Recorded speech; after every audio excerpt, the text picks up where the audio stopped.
बंधुओं, पिछले वीडियो में मैंने आपको स्वयं का परिचय कराया था कि वास्तव में हम कौन हैं।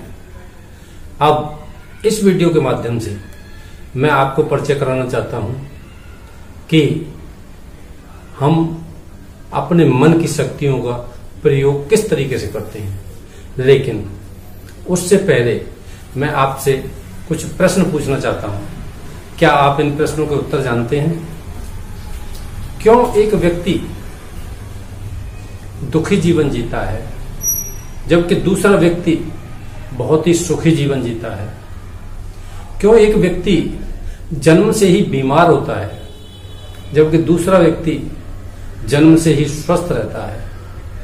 क्यों एक व्यक्ति बहुत ही खूबसूरत, बहुत ही बुद्धिमान होता है जबकि दूसरा बहुत ही बदसूरत और बहुत ही विक्षिप्त मन का होता है, विक्षिप्त दिमाग का होता है?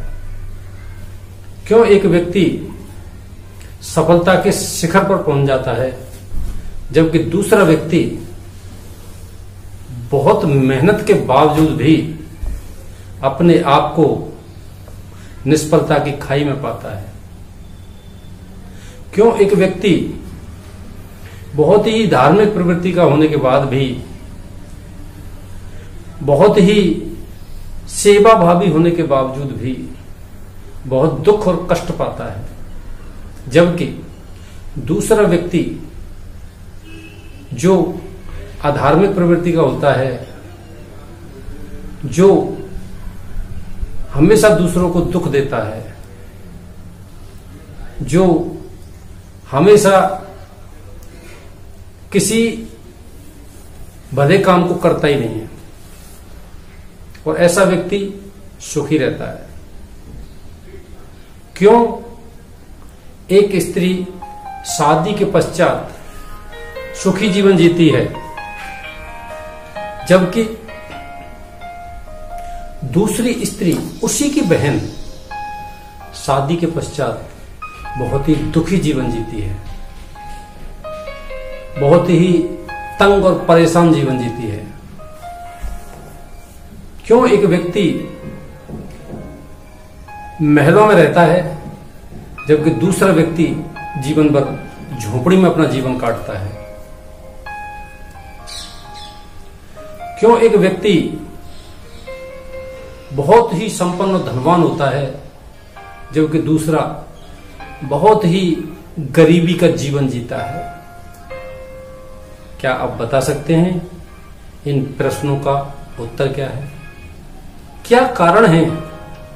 इतना भेदभाव क्यों, इतना अंतर क्यों? जी हां, आप जानते हैं इन प्रश्नों का उत्तर। आपके मन की शक्तियों के पास इन सारे प्रश्नों के उत्तर हैं। हमारा मन दो प्रकार का होता है, एक जागृत मन और दूसरा अर्ध जागृत मन। जागृत मन के पास सिर्फ 10% शक्ति होती है, अर्ध जागृत मन के पास 90% शक्ति होती है। मैं आपको पहले भी बता चुका हूं कि एक भिखारी से लेकर के अमेरिका के राष्ट्रपति तक भगवान ने सबको मन की एक जैसी शक्तियां दी हैं। अंतर है सिर्फ उसके उपयोग करने का, मन की शक्तियों को जानने का, पहचानने का, और उनका किस प्रकार जीवन में प्रयोग किया जाए ये जानने का। तो मैं आपको आज इन मन की शक्तियों के बारे में बताने जा रहा हूं। हम दो प्रकार का वर्क करते हैं, एक हार्ड वर्क और दूसरा स्मार्ट वर्क। ये हार्ड वर्क और स्मार्ट वर्क क्या होता है, मैं एक कहानी के माध्यम से आपको बताने जा रहा हूं। एक नौजवान काम की तलाश में घूमता है। बहुत दिनों तक जब उसे काम नहीं मिलता तो वो जंगल में से गुजर रहा होता है, और वहां देखता है कि वहां लकड़ियों को काटने का काम चल रहा होता है। वो सोचता है कि यहाँ मुझे काम मिल सकता है, वो वहाँ के मैनेजर से जाके मिलता है और उससे पूछता है कि मुझे काम चाहिए।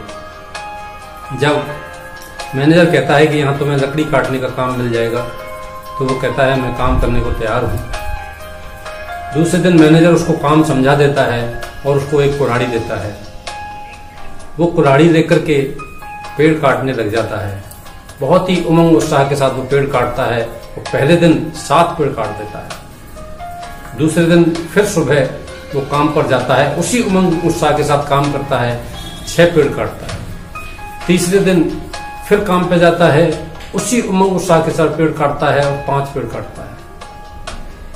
चौथे दिन फिर काम करता है और सिर्फ 4 पेड़ काटता है।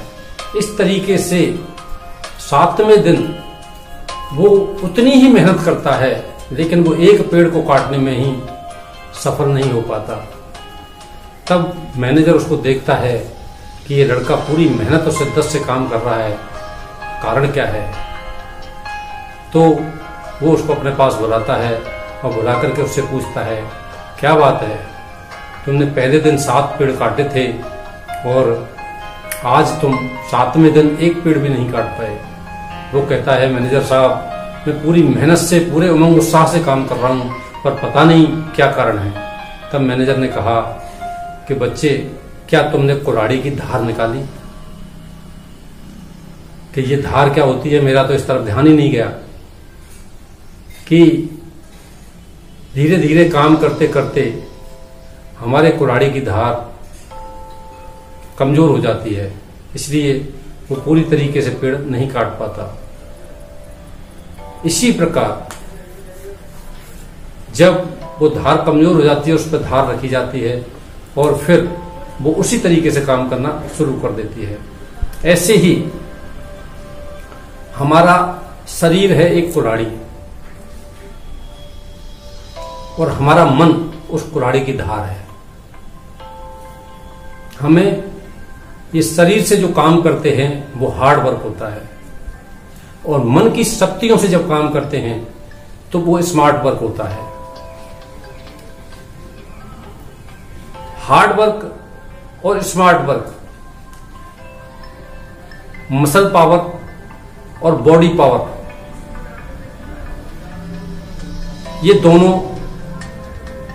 माइंड पावर, ये दोनों जब मिलकर के काम करती हैं तो हम बहुत ही अधिक उत्पादन कर पाते हैं, बहुत ही अधिक सफलता प्राप्त कर पाते हैं। तो हमारे शरीर की जो धार है वो है पौष्टिक आहार, नियमित व्यायाम, पर्याप्त आराम। इन 3 चीजों से हम अपने शरीर को पौष्टिक रख पाते हैं, ताकतवर रख पाते हैं। हम स्मार्ट वर्क किस तरीके से करते हैं?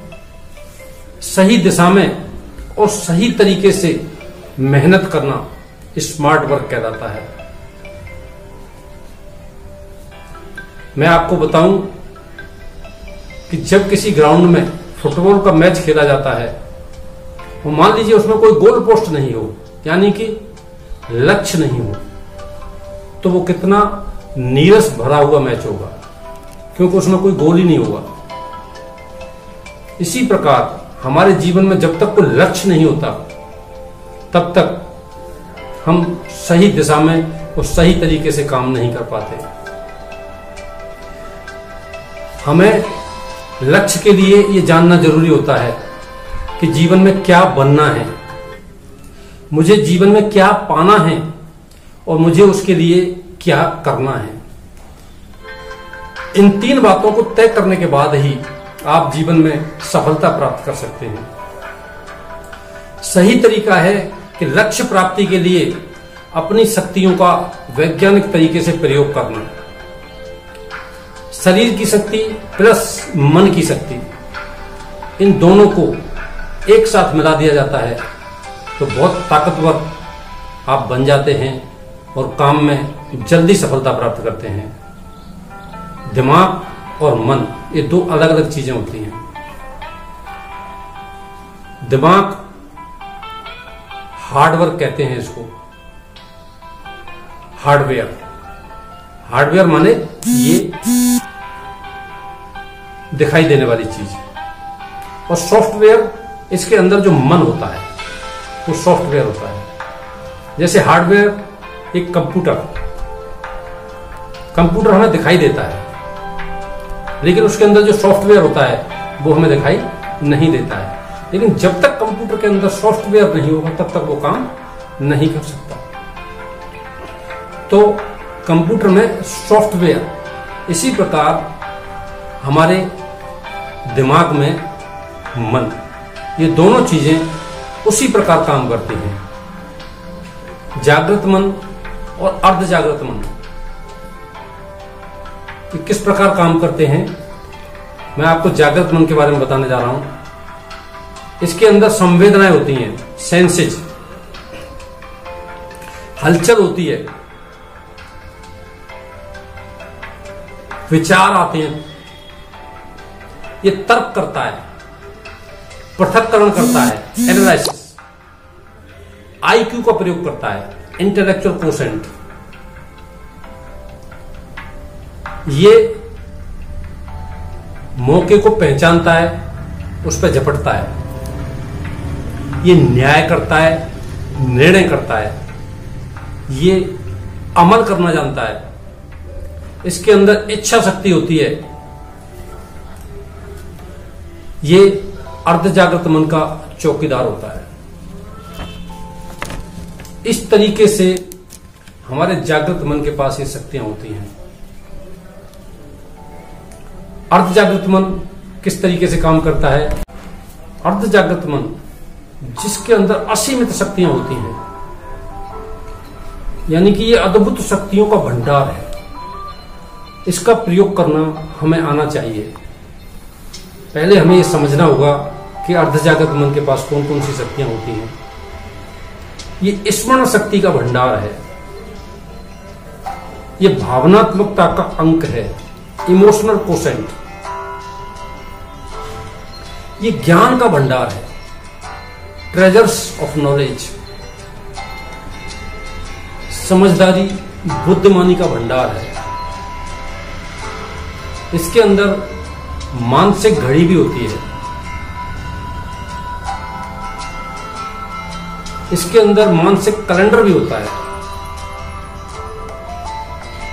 इसके अंदर स्वसंचालित चेतना होती है, यानी श्वसन तंत्र, पाचन तंत्र, प्रजनन तंत्र, ये इन सब को कंट्रोल करता है। यानी कि हमारे अंदर जितना भी सिस्टम काम कर रहा है, यानी कि हम सांसें भी ले रहे हैं, तो वो अर्ध जागृत मन की शक्ति के कारण।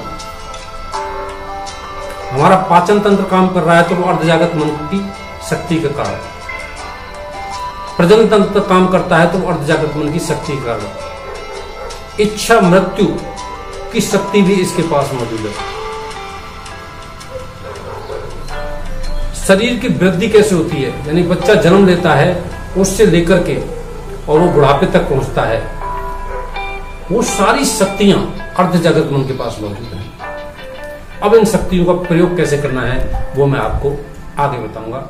Wish you all the best. Thank you.